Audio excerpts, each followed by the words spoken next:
The fretless bass, a unique instrument heralded by virtuosos all over the planet. Players like Jaco Pastorius, Tony Levin, Les Claypool and Mick Karn popularized the fretless, taking the spotlight and smacking its strings around for decades. But today's video isn't about the spotlight. Instead, we're focusing on the people who work in the dark, crafting the meows and the mois that decorate so many of our favorite songs. They are the unsung heroes of the fretless bass. The story begins with Jason Newsted of Metallica. What? A fretless bass on a Metallica record? Yep. As part of their mid-90s rebrand operation, Metallica began messing around with new sounds on the Load album, which included Newsted using a fretless bass. That would come out on the very first single, Until It Sleeps, which notoriously left many fans perplexed.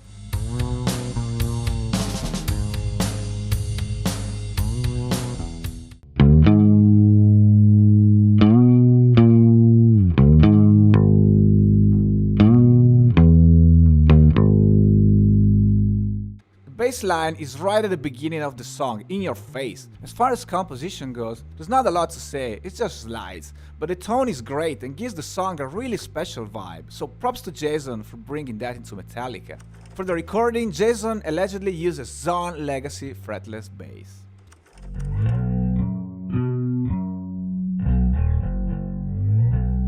There might be some more fretless work on the album, maybe Poor Twisted Me, but I'm not sure. The other song that was up for debate was Nothing Else Matters. Jason plays a fretless in the video and the part does sound like a fretless at times. But after listening carefully, I think it's just a regular 5-string fretted bass. My opinion, they probably recorded different bass takes, including a fretless one, but it was then scrapped in favor of a regular bass. Up next is Tom Hamilton of Aerosmith. Aerosmith isn't exactly famous for their bass lines, let alone fretless ones. Well, they should be.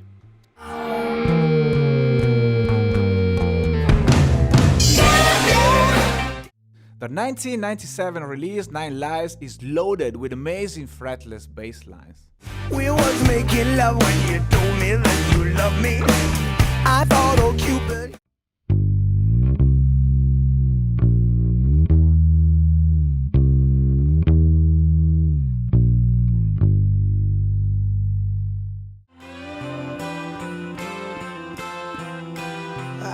Down a one-way street.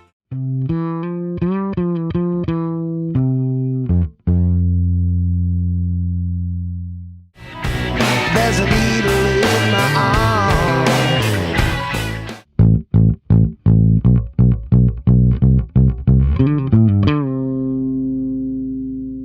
Hamilton just loves slides. They are a staple of his playing, and on a fretless, they really give a major twist to the music. Not sure what bass he used, I think it's a 5-string, but it's on a good chunk of the record, probably half of the songs. Plus the bass has been mixed really loud. Excellent piece of work, if you like fretless bass, you've gotta check it out. Moving on to Sting. There's a lot of fretless bass work in the Police records, although it's not easy to spot. Sting famously used to overdub his bass tracks with layers of piano, a stand-up bass, and of course a fretless P bass, used to record one of their biggest hits, Message in a Bottle.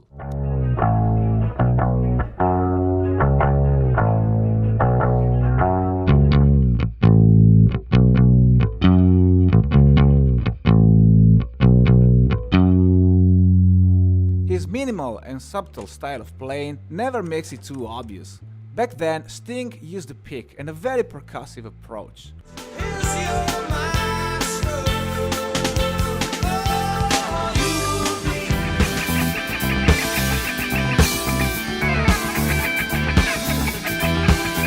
Besides using them to record, Sting consistently used fretless basses live.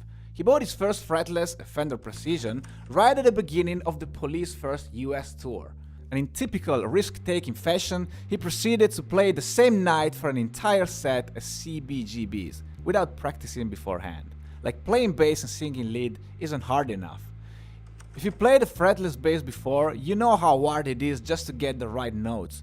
Try doing that without looking at the fretboard and singing on top. Coming next is Jeff Ament of Pearl Jam. Though mainly using his regular basses on stage, Ament laid down a lot of fretless bass lines for Pearl Jam over the years. What we're going to focus on, however, is their debut album 10. On the whole record, there's only one track played with a regular bass, Porch. 3 songs have a 12-string hammer, and everything else is a Mike Lal fretless bass.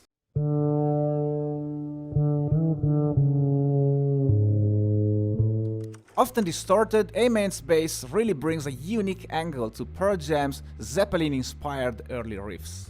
Even Flow with its beautiful upward slides,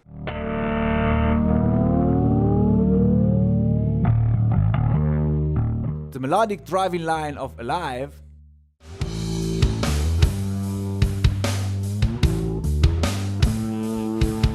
the soothing iconic bass line of Black, Sheets of empty canvas, and many more. Ament used the fretless bass on many other occasions over the years, but I think 10 really stands out. Not just because it was the first time the combination of a fretless bass and heavy guitars went mainstream, but also for how strongly it characterizes the record. If you like fretless bass, you had to give it a deep listen. Bob Daisley of the Ozzy Osbourne band laid down some pretty outstanding fretless work during his tenure with the Prince of Darkness. Spiders has a very cool bass line which gives the song a very spidery feeling.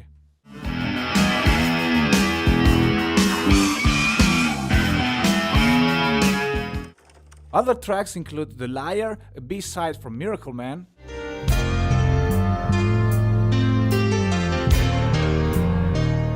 and the famous intro of Mama I'm Coming Home, for which he used his fretless precision.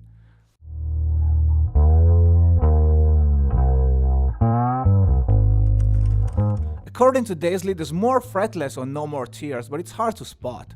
I'm pretty positive it's a fretless on Time After Time, maybe also Road to Nowhere or Don't Blame Me, but I'm not sure. 3 notable Duran songs feature John Taylor on fretless bass. Lonely in Your Nightmare,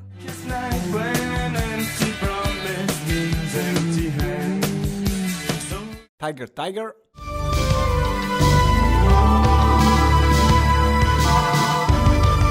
and The Seventh Stranger.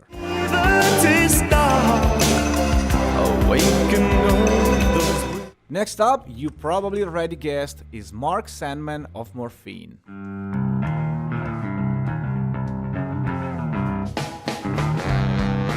Sandman was one-of-a-kind musician, and so were his instruments, extensively altered and sometimes built by hand.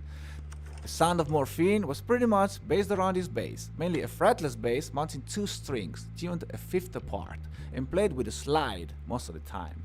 Speaking of originality, Morphine had no guitar, so even the way Sandman used the instrument was unconventional. It was a cross between a slide guitar and a bass. Tell me where is the taste? Never Again was a fretless bass so relevant in defining the sound of a band, and never again was there a band like Morphine. If I had to pick a record, I would say Yes is particularly good, but if you never heard of Morphine, you can listen to any song and get a completely new angle on how to use a bass and how to create a new sound out of nothing, just thinking outside the box.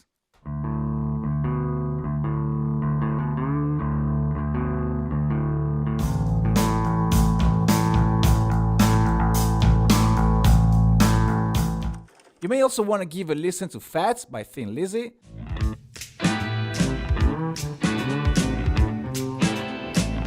and I Could Die For You by the Red Hot Chili Peppers.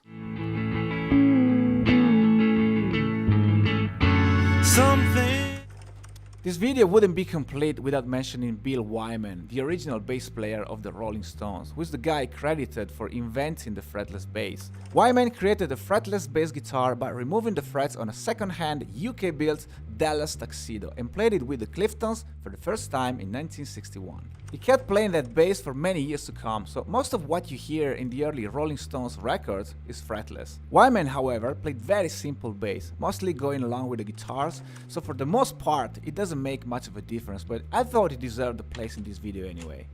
Did I leave something out? Please let me know in the comments below. Also follow me on Instagram for special content and subscribe to the channel to keep it going. Thank you so much for watching.